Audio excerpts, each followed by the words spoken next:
अब परमात्मा अपनी सच्चिदानंद घन की वाणी में 5वें वेद में कहते हैं, इस देही को देवालोचे तू नर क्यों उकलाता।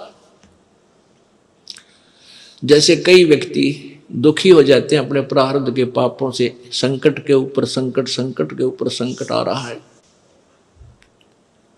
तो वो क्या दुखी होकर के क्या धारणा करते हैं, हे भगवान आत्महत्या कर लो। इसके विषय में परमेश्वर अपनी वाणी में कहते हैं, इस देही को और देवता लोचे तू नर क्यों उकलाता। इस मनुष्य शरीर को तो देवता भी तरस रहे हैं जो तुझे प्राप्त हुआ है, और तू इससे क्यों उकलाता है, यानी इससे क्यों छक लिया। अब इससे दुखी होकर तू इसको नाश करने जा रहा है, इससे अच्छा कोई संत तलाश कर, भक्ति कर, पूर्ण संत की खोज कर। अब यहां इन जालिमों ने क्या जुल्म कर रखा है, ये नकली संतों ने, ये असली संत तक जाने नहीं देते। जगह जगह इन ठगों ने अपनी दुकानें खोल ली, ना इनको कह का पता, ना भगवान का पता, ना भक्ति का ज्ञान, और लंबे चौड़े आश्रम बना लिए और ऐसी मार्मिक बातें लिख दी। सचखंड की सड़क, वो तरह का जो सचखंड, सतलोक की सड़क माने सीधा रास्ता, पक्की, जिसमें कोई बाधा ना हो। तो श्रद्धालु तो फिर जाएगा भाई, जिसको रोग है, जिसको चाह है परमात्मा की, वहां जा फंसे नकलियां के पास। पूर्ण मोक्ष मार्ग इसी आश्रम में प्राप्त होता है। इस तरह के पता नहीं कितने संत बने हुए हैं। तो ये सबसे बड़ा काल का जाल है, ये नकली संतों का होना। तो कहने का भाव ये है कि देवता भी इस मानव शरीर को तरफ रहे होते हैं कि कभी मानव शरीर मिले, पूर्ण संत खोज करूं और भक्ति करूं। जैसे आप हाथी को देखते हो, हाथी ऐसे सिर मारता चलता है। अब हाथी को नेक्स्ट जीवन, अगला जीवन दिखाई देता है कि इसके बाद मैं के बनूंगा, गधा बनूंगा या कुत्ता बनूंगा या सुअर बनूंगा या मानव बनूंगा। तो सिर मारता चलता है। किस समय सिर मारता है? जब वो पकड़ दिया जाता है, जब वो किसी मनुष्य के काबू आ जाता है, उसके ऊपर बैठ के इतना लंबा छुरा लेकर, अंकुश लेकर बैठ जाता है, उसका सीधा ठोकर जब बकवाद करता है, तो तब वो सिर मारता चलता है। नो खड़ा खड़ा भी सिर मारता रहता है। अब वो ये सोचता है वह बड़ा फंसा, बहुत फंसा मैं, और जय इब का मनुष्य शरीर मिल गया तो पूर्ण संत की, पूर्ण परमात्मा की भक्ति करूंगा। पूर्ण संत की खोज करके और सही भक्ति करके अपना पीछा छुड़वाऊंगा। अब परमात्मा यहां क्या बताना चाहते हैं कि जो कुंजर सिर धुनत है, अगला जन्म सुझंत, इब कहेल नर करत सेव पूरे संत। हाथी मन में सोच रहा होता है कि यदि अब की बार मनुष्य जीवन मुझे मिल गया तो पूरे संत की खोज करूंगा। अब परमात्मा फिर उसके ऊपर एक और कहते हैं कि हाथी अर्थात ये आत्मा मन के संयोग से इतनी ढीठ होगी। हाथी के विषय में कहते हैं कि हाथी तभी तक सिर पटक रहा है, धुन रहा है, जब तक यो बंद में आ गया और मनमानी इसको मस्ती नहीं कर पा रहा। इसलिए ये भगवान याद कर रहा है और ईब छोड़ दे इसने। अब इसको खोल दे यहां से और जंगल की तरफ कर दे। कति भगवान याद ना करे, उड़ा खावा केड़े के पेड़ा नर मार मस्ती फुर फुर नहावर ठाठ करे, नरी को बिद करे, कति सर नहीं धोने ना इसका याद आवा भगवान, हालांकि इसको पता भी है। तो इसलिए परमात्मा कहते हैं भाई इस परमात्मा के तत्व ज्ञान के बिना ये प्राणी ना तो भक्ति कर सकता और ना ही अपने इस मानव जीवन को ठीक ढंग से जी सकता। इसमें कोरी को बद करेगा। थोड़ा सा कोई राजपद प्राप्त हो गया, कोई बड़ा सा अधिकारी बन गया तो धरती तोलन न हो जा। मंत्री, मुख्यमंत्री, प्रधानमंत्री, राष्ट्रपति बन जाए तो पता ना क्या सोच बैठा है, और भूल जाता उसमें कि तू इंसान भी है, तू जीव भी है। तो ये जो चौंध लावा है, ये काल लगावा है, ये भूल जो डालता है, ये काल लगाता है कि ताकि ये नरे कर्म फोड़ ले अपने और पापों की गठड़ी बांध ले। क्योंकि अच्छी आत्माएं पूर्व जन्म की होती हैं, वो ही कोई उच्च पद, अच्छा धन प्राप्त करती हैं। तो वो अच्छी आत्माओं से नरे पाप करवा कर उनको नीच आत्मा बनवा देगा। और जो दुखी हैं, वह तो पिछले जो गरीब हैं, रोगी कोडी हैं, वो तो पिछले जन्म के पहले ही पाप नरे इकट्ठे कर रखे। तो पुण्यात्माओं, तत्व ज्ञान से हमें ये जानकारी होगी कि पूर्ण संत हमें मिला है, उनसे हम भक्ति लेकर साधना, सत साधना करें और मर्यादा में रहेंगे तो हमारे पाप कर्मों से आने वाले प्रारब्ध के जो कष्ट हैं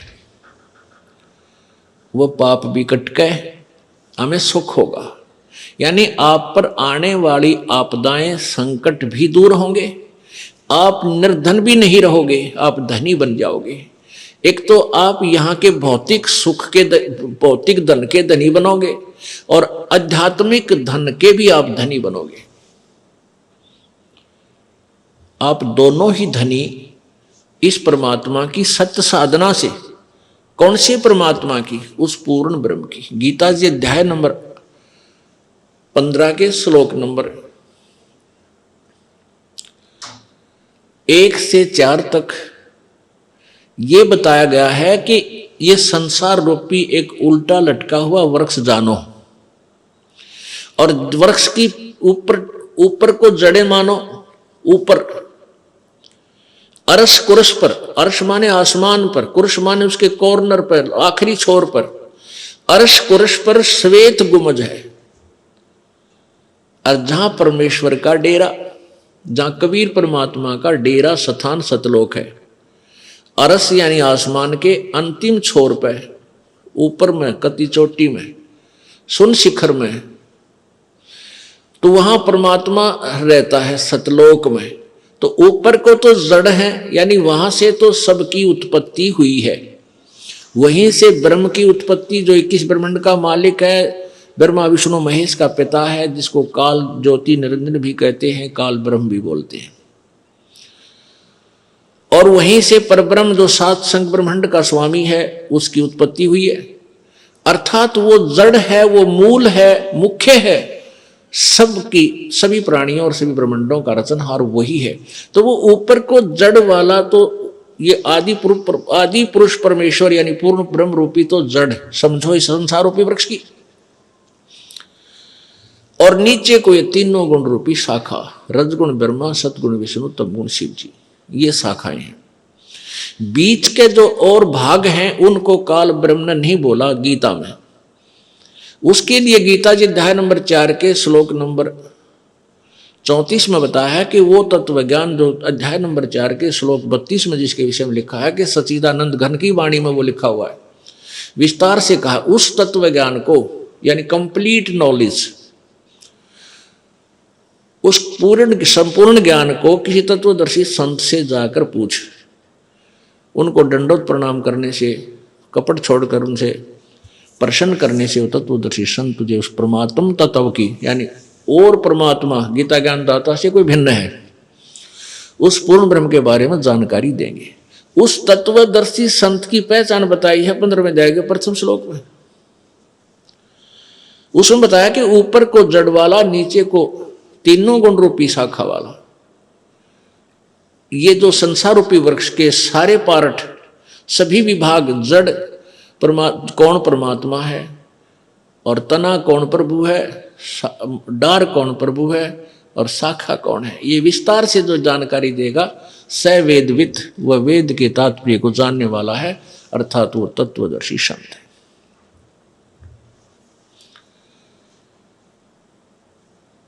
पुण्यात्माओं, परमेश्वर स्वयं आए थे, अप आरती अप साजे, अप किंगर अप बाजे, अप ताल झां जनकारा, आप नचे आप देखण हारा। कह कबीर ऐसी आरती गाऊं, आपा मध्य आप समाऊं।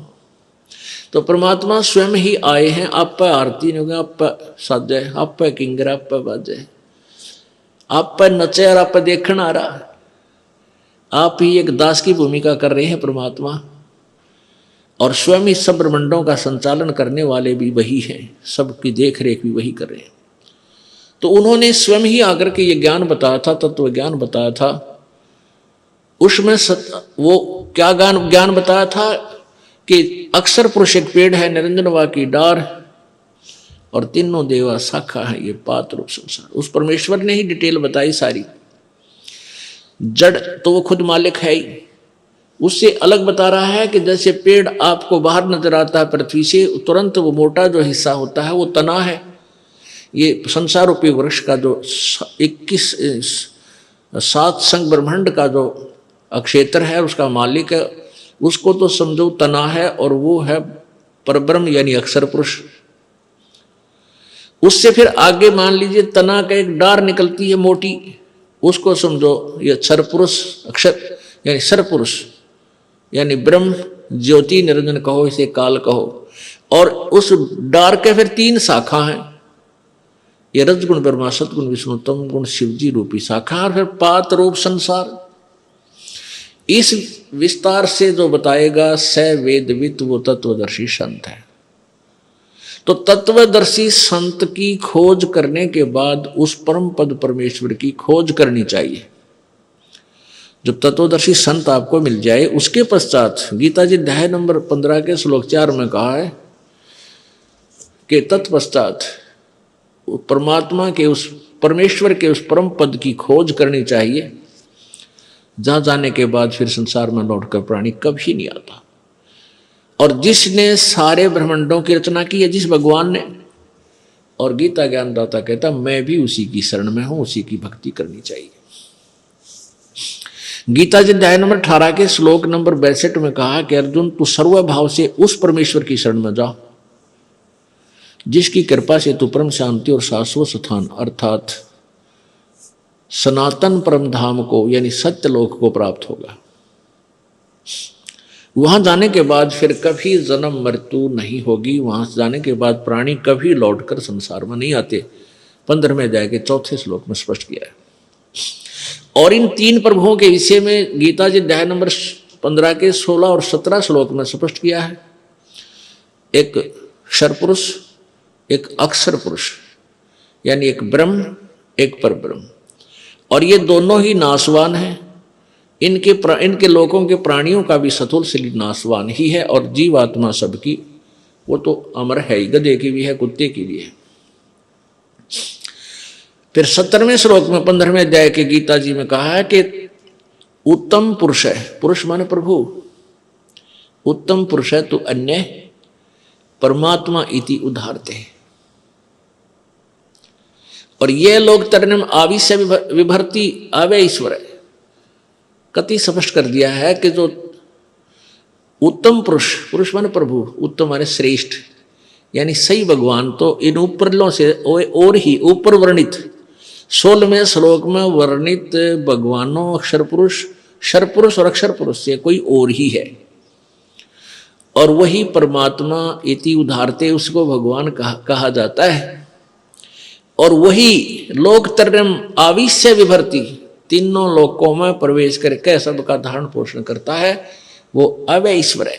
अवय माने अविनाशी, वो वास्तव में अविनाशी परमात्मा है। तो पुण्यात्मा हमने उस परमात्मा की भक्ति करनी है। उसकी भक्ति करने से हम पाप, जो हमारे प्रारब्ध में दुख हैं, उनसे भी छुटकारा होगा। हमारे जो प्रारब्ध में दुख हैं उनसे भी हमारा छुटकारा होगा, क्योंकि मासा घटे न चल बधे, वेद न लिखे जो लेख, सच्चा सतगुरु मेट करे, ऊपर मारे मेखे। कहते हैं मासा घटे न चल बधे, वेद न लिखे जो लेख,